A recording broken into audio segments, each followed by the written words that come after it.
نحمده ونصلي ونسلم على رسوله الكريم وعلى آله وأصحابه أجمعين أما بعد أعوذ بالله من الشيطان الرجيم بسم الله الرحمن الرحيم ناظرین و سامعین السلام علیکم ورحمۃ اللہ وبرکاتہ۔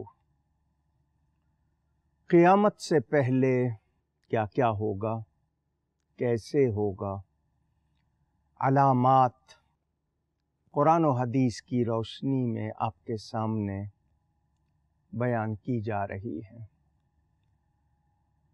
کچھ نشانیاں چھوٹی کہلاتی ہیں اور کچھ بڑی، دونوں کے حوالے سے میں نے آپ کے سامنے بہت سی باتیں رکھی، بہت زیادہ تفصیل سے نہیں، کیونکہ مختصر وقت میں بہت زیادہ بیان نہیں ہو سکتا۔ قیامت کی نشانیوں میں سے ایک یہ بھی ہے کہ سورج، آفتاب، خاور، خورشید، سن مغرب سے نکلے گا۔ سن رائزز فرام ویسٹ۔ یہ قیامت کی نشانیوں میں سے ایک بڑی نشانی ہوگا۔ بعض روایات میں ہے کہ ذی الحج کا مہینہ ہوگا اور ایک رات بہت لمبی ہو جائے گی، یہاں تک کہ بچے چلائیں گے، مسافر راہ سے بہک جائیں گے، بھٹک جائیں گے، مویشی چراہ گاہ جانے کے لیے شور مچائیں گے، پرندے گھونسلوں سے باہر آ جائیں گے، لیکن صبح نہیں ہوگی۔ احادیث کی روشنی میں وہ ایک رات 2 راتوں یا 3 راتوں کے برابر لمبی ہو جائے گی۔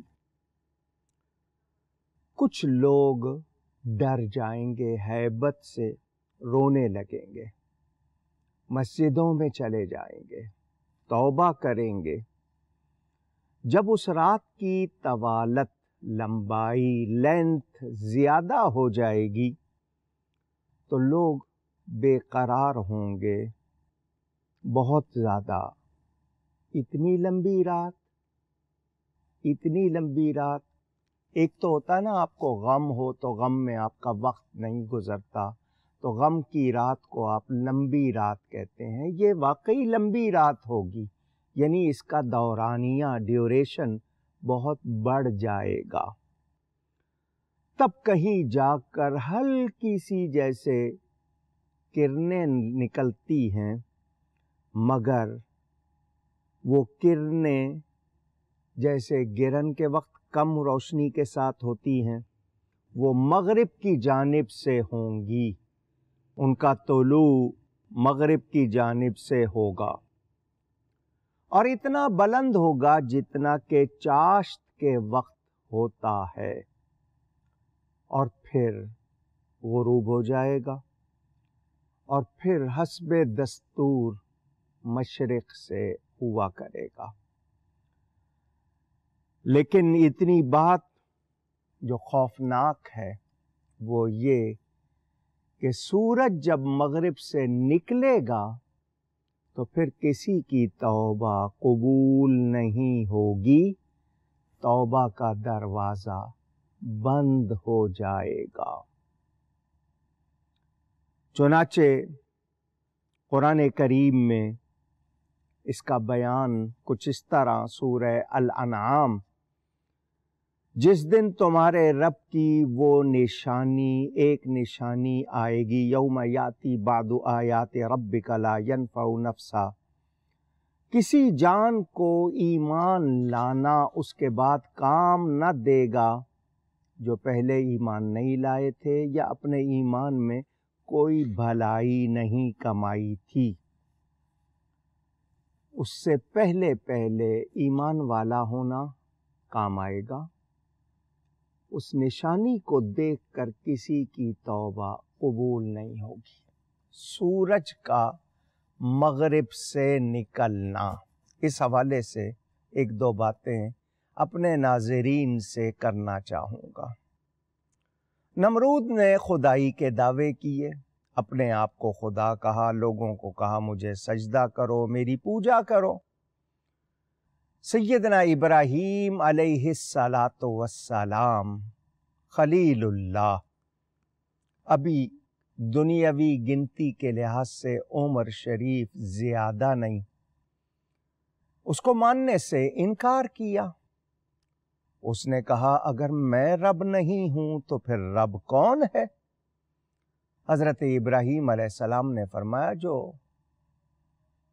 زمین و آسمان کا خالق ہے وہ رب ہے، جو زندہ کرتا ہے اور مارتا ہے۔ اس نے کہا یہ کام میں بھی کرتا ہوں، زندہ بھی کرتا ہوں، مارتا بھی ہوں۔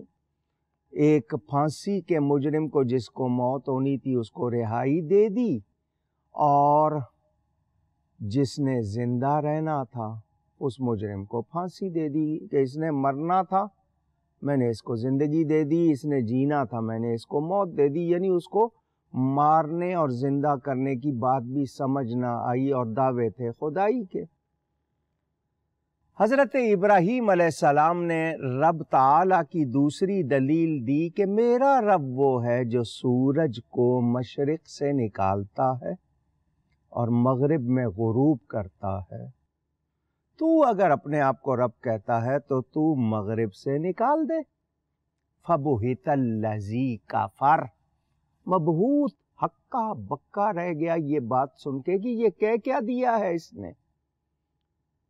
یہ لازمی بات ہے وہ خدا نہیں تھا، دعویٰ کر رہا تھا۔ نتیجے میں کیا کہ اس کو آگ میں ڈال دو، یعنی جواب نہیں ہے تو اپنے مخالف کے لیے جو چاہے فیصلہ کر دیا۔ اس سے پتہ چلا کہ حضرت ابراہیم علیہ السلام کی یہ دلیل بھی بتا رہی ہے کہ رب تعالیٰ کی شان ہے سورج کو مغرب سے نکالنا۔ یہاں مجھے ایک بات اور بھی یاد آئی، مشکل الآثار میں ہے حضرت علی کرم اللہ تعالی وجہ الکریم سفر میں نبی پاک صلی اللہ علیہ وآلہ وسلم کے ساتھ کسی کام سے بھیجا گیا ان کو۔ جب وہ واپس آئے لشکر اسلام نے عصر کی نماز ادا کر لی تھی، اس کو بیچ والی نماز کہتے ہیں، دو اس سے پہلے ہیں دو اس کے بعد، فجر اور ظہر اس سے پہلے، مغرب اور عشاء اس کے بعد، اس کو بیچ والی نماز بھی کہا جاتا ہے۔ حافظوا علی الصلوات والصلاۃ الوسطی، ایک تفسیر یہ ہے کہ یہ بیچ والی نماز اس کی خاص طور پر حفاظت کا حکم دیا گیا۔ نبی کریم صلی اللہ علیہ وسلم نماز کے بعد ایک پتھر کو تکیہ بنا کر لیٹنے لگے۔ حضرت علی اسی وقت پہنچے، جب یہ منظر دیکھا آگے بڑھے اور کہا حضور پتھر کو نہیں میری گود کو تکیہ بنا لیجئے، اپنا زانو پیش کیا۔ نبی پاک صلی اللہ علیہ وآلہ وسلم نے قبول فرما لیا۔ حضرت علی نے ابھی تک عصر کی نماز ادا نہیں کی تھی، سورج غروب ہو گیا۔ مولا علی کے چہرے پر افسردگی، افسوس کہ نماز ادا نہیں کی، کیا ہمارا بھی یہ حال ہے؟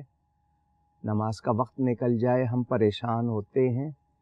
کیا نماز کی احتیاط اور نماز کے لیے پابندی کا اہتمام ہمارے مزاج میں ہے؟ ان کی ایک نماز قضا ہو رہی ہے، وہ پریشان ہو رہے ہیں۔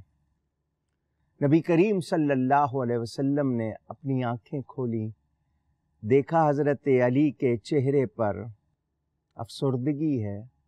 فرمایا کیا ہوا؟ عرض کی حضور میں نے عصر کی نماز نہیں پڑھی تھی اور سورج غروب ہو گیا ہے۔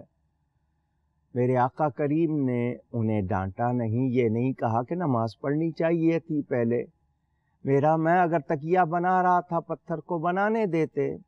میرے آقا کریم نے دعا فرمائی کہ یا اللہ اللہم انہو کان فی طاعتک و طاعت رسولک، بے شک یہ علی تیری فرما برداری میں تھا اور تیرے رسول کی فرما برداری میں تھا۔ بظاہر وہ رسول کی فرما برداری کر رہے تھے، اللہ کی فرما برداری یہ کہ نماز پڑھتے، لیکن پتہ چلا رسول کی فرما برداری اللہ ہی کی فرما برداری ہے۔ من یطع الرسول فقد اطاع اللہ، جس نے رسول کی فرما برداری کی اس نے حقیقت میں اللہ ہی کی فرما برداری کی۔ قرآن کی گواہی۔ نبی پاک صلی اللہ علیہ وسلم نے ہاتھ کا اشارہ کر کے ڈوبے ہوئے سورج کو لوٹایا۔ میں نے مختصراً بتایا۔ کیوں یہ واقعہ سنا؟ آپ کہیں گے کہ دیکھیں نبی پاک نے مغرب سے نکال دیا، اسی لیے فرمایا میرے حبیب اعلان کر دیجئے قل انما انا بشر مثلکم، کہ دیکھنے میں صورت بشری میں تو میں تم جیسا ہوں۔ کیا مطلب؟ میرے ہاتھ سے بہت سے کام ظاہر ہو رہے ہیں، یہ اللہ ہی کی قدرت ہے، مگر میں رب نہیں ہوں، اس کے برابر نہیں ہوں، اس کے مثل نہیں ہوں، اس کا شریک نہیں ہوں۔ یہ واضح ہو گیا۔ تو یہ قیامت کی نشانیوں میں سے کہ سورج مغرب سے طلوع ہوگا، جو صبح کا وقت ہوتا ہے وہ تو حضور نے لوٹایا تھا نا، یہ طلوع ہوگا، یعنی جس وقت ہوتا ہے نکلنے کا صبح جس کو ہم کہتے ہیں، تو یہ مغرب سے نکلے گا۔ یہ قیامت کی نشانیوں میں سے ایک نشانی ہے۔ اس حوالے سے آپ نے یہ بھی سن لیا کہ اس کے بعد کسی کا ایمان لانا اس کے کام نہیں آئے گا، اس کی توبہ قبول نہیں ہوگی، کیونکہ توبہ کا وقت گزر چکا ہوگا۔ یہ ان نشانیوں میں سے جس کو قیامت کی نشانی کہا گیا ہے۔ صحیح مسلم میں حضرت ابو ذر غفاری رضی اللہ تعالیٰ عنہ کہتے ہیں رسول اللہ صلی اللہ علیہ وآلہ وسلم نے فرمایا، آفتاب جب غروب ہوتا ہے تو تمہیں پتہ ہے یہ کہاں جاتا ہے؟ میں نے عرض کی اللہ ورسولہ اعلم، اللہ تعالی اور اس کا رسول ہی زیادہ جانتے ہیں۔ کتنے ادب کا طریقہ تھا صحابہ کرام کا۔ فرمایا وہ جاتا ہے یہاں تک کہ عرش کے نیچے پہنچ کر سجدہ کرتا ہے اور اللہ کی بارگاہ میں عرض کرتا ہے، التجا کرتا ہے کہ مجھے دوبارہ طلوع کی اجازت دی جائے۔ یہاں پھر ایک بات کروں گا، پاکستان میں اس وقت جو وقت ہے، امریکہ کی ایک ریاست کیلیفورنیا، 12 گھنٹے کا فرق ہے۔ ہمارے ہاں رات کے 12 بجے ہوں گے تو ان کے ہاں دن کے 12 بجے ہوں گے۔ کیا مطلب؟ یہاں سورج غروب ہو چکا، وہاں چمک رہا ہے، تو ایک جگہ غروب ہو گیا دوسری جگہ چمک رہا ہے۔ یہ تو دنیا دیکھ رہی ہے، کیونکہ دنیا گول جس کو آپ کہتے ہیں سرکل کی، دائرے کی شکل میں ہے، اوقات کا اختلاف ہے۔ تو آپ کہیں گے سورج تو غروب ہی نہیں ہوتا، ایک جگہ غروب ہوا ہے دوسری جگہ طلوع ہو رہا ہے، تو وہ کون سا سورج ہے جو چمک رہا ہے؟ وہ کون سا سورج ہے جو عرش الہی کے سامنے غروب ہونے کے بعد سجدہ کر رہا ہے؟ تو یہ ایک بہت بڑا مسئلہ اس کو علماء کرام نے بیان کیا کہ وجود مثالی، آپ سو رہے ہوتے ہیں اپنے بستر پر، مگر خواب میں اپنے آپ کو دوسری جگہ دیکھ رہے ہوتے ہیں، تو جو سو رہا ہے وہ کون ہے؟ جس کو آپ دیکھ رہے ہیں وہ کون ہے؟ تو اس کو وجود مثالی کہا جاتا ہے۔ یہ سجود الشمس قرآن کریم میں تفسیروں میں اس کو آپ تفصیل سے پڑھنا چاہیں تو پڑھ لیجئے گا، میں نے مختصراً آپ کو بتایا۔ میرے پیارے نبی پاک صلی اللہ علیہ وسلم نے فرمایا اس سورج کو جو سجدہ کرتا ہے اجازت مانگتا ہے، اجازت دی جاتی ہے اور حکم دیا جاتا ہے کہ مشرق کی طرف جائے اور وہاں سے طلوع کرے، اور قریب ہے وہ وقت کہ وہ سجدہ کرے گا، اس کا سجدہ قبول نہیں کیا جائے گا، اور حاضری اور طلوع کی اجازت وہ چاہے گا مگر نہیں دی جائے گی۔ اور حکم دیا جائے گا جس طرف سے آیا ہے ادھر ہی واپس ہو جائے اور ادھر ہی سے طلوع ہو، یعنی مغرب کی طرف، ٹوورڈز ویسٹ، یعنی ویسٹ کی طرف واپس چلا جائے اور وہیں سے طلوع ہو، چنانچہ وہ مغرب سے طلوع کرے گا۔ حضور صلی اللہ علیہ وسلم نے فرمایا کیا تم جانتے ہو کہ ایسا کب ہوگا؟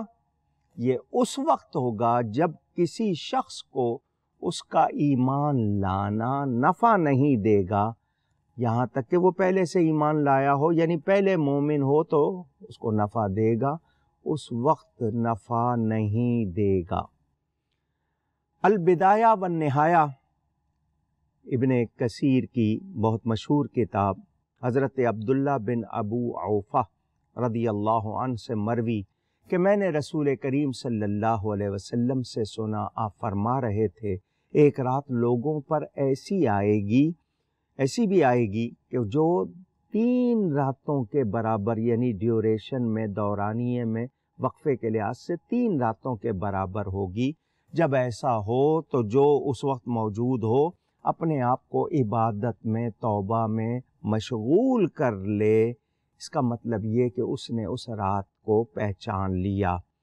ان میں سے ایک نماز کے لیے کھڑا ہوگا، پھر اس سے فراغت کے بعد قرآن کریم کا کچھ حصہ تلاوت کرنے کے بعد سونے کے لیے لیٹ جائے گا، چند ساعتوں کے بعد اٹھ کر وہ پھر نماز کے لیے کھڑا ہوگا، پھر قرآن تلاوت کرے گا، پھر سونے کے لیے لیٹے گا۔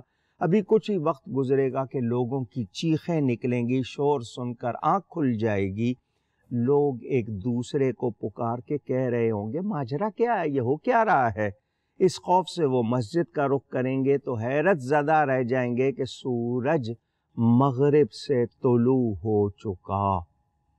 جب وہ نصف النہار پر پہنچے گا اپنا سفر طے کر کے تو پلٹ کر دوبارہ مغرب میں غروب ہو جائے گا۔ پھر حضور صلی اللہ علیہ وسلم نے فرمایا یہ وہ ساعت ہوگی جب کسی کو کوئی توبہ کرنا، ایمان لانا فائدہ نہیں دے گا۔ یہ 3 باتیں جو حضور اکرم صلی اللہ علیہ وسلم کا فرمان میں نے آپ کو سنا ہے، ایک تو یہ دابۃ الارض کا نکلنا، دجال کا، اور پھر یہ سورج کا مغرب سے نکلنا، یہ بہت بڑی نشانیاں قیامت کی ہیں۔ اس وقت سے پہلے اللہ ایمان کے ساتھ اٹھا لے، توبہ کریں، ایمان کی حفاظت کریں، یہ سب سے اہم کام ہے۔ مختصراً یہ بات کی، اس سے آگے بیان جاری ہے ابھی کچھ نشانیوں کا۔ آئندہ نشست میں ملاقات ہوگی، گفتگو میں مجھ سے کہیں کوئی غلطی ہوئی ہو، اللہ کی بارگاہ میں توبہ کرتا ہوں۔ بہت شکریہ۔ والسلام علیکم ورحمۃ اللہ وبرکاتہ۔